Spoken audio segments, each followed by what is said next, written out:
There was a time when I was so focused on what I wanted to be that I almost missed my true calling. Lucky for me, a group of children I had never met before were willing to teach me a major lesson. It was 2006, and I had joined a United States aid organization in Turkmenistan as a health volunteer, helping village physicians. But once I got there, I realized that this position didn't really exist.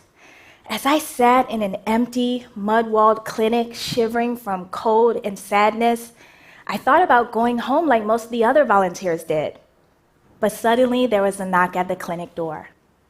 Dozens of children were asking me to be their teacher.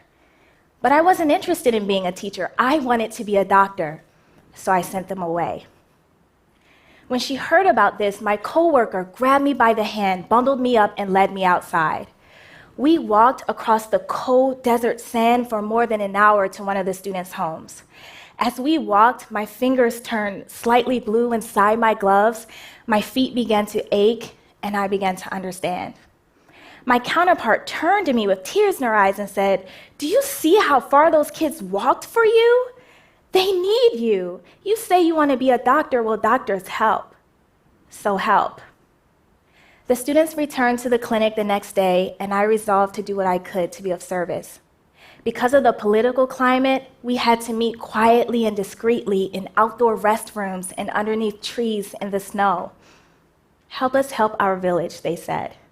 Together, we made it our mission to bring joy and better health to the community. Over the next 2 years, we walked to 500 homes to visit the elderly and painted huge murals about how to keep kids and babies healthy.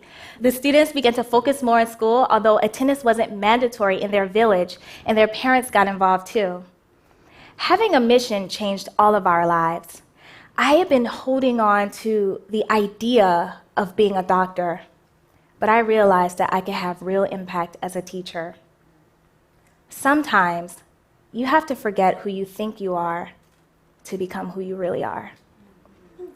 My volunteer experience in Turkmenistan culminated in 2008, and I returned to the United States during the recession.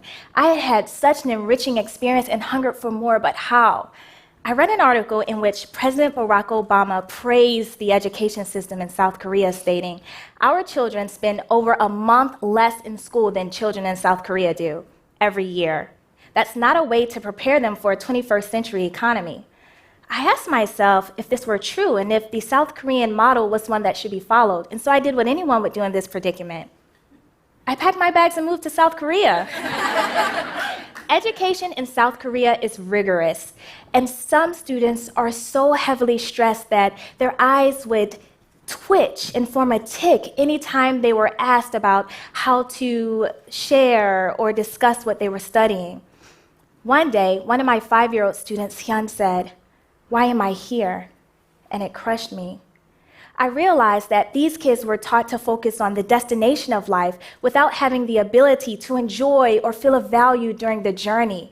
They didn't have the concept of a mission like the students in Turkmenistan and I shared. So I asked them a question. What problem in the world do you want to solve? By asking this question, I shift the energy from being career-centered to being mission-driven and ignited the imagination in each child. See, these students were used to being asked, "What do you want to be when you grow up?" And this question had dictated their learning path even from kindergarten.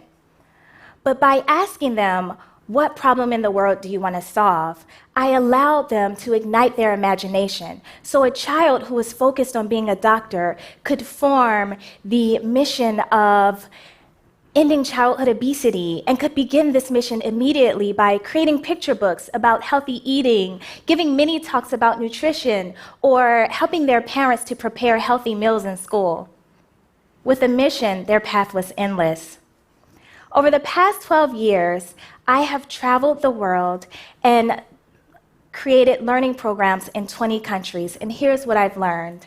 From India to Spain to Japan to Greece, every single learning model has both strengths and weaknesses. But what actually helps students to succeed and feel a value is the way that they are taught to view and apply learning. In Turkey, I helped a teacher of Chechen orphans to form a mission of daily playfulness. With this mission, she was able to see some of her students smile for the very first time. We didn't speak the same language, but even if you don't share the language, you can communicate joy. I helped teenage girls in Mongolia to create stylish scarves out of old t-shirts. Their mission is to be and empower strong girls, and these workshops continue today. When we teach our children to craft their lives based on missions they set for themselves, we teach them that they aren't born with just one seed of opportunity that dictates who they can be. They're given a whole bag of seeds that they get to spread as they bring light and healing into the world in their own way. With a mission, their path is wide open. I'm an educator with a mission to push humanity forward through education. And as I travel the world, I teach students to understand what they actually want to do and what problems they want to solve. If there's one thing that all of the students around the world want you to do, is to help them find their mission. Don't ask them, what do you want to be when you grow up? Simply ask them, what problem in the world do you want to solve, and support them along the way. Thank you.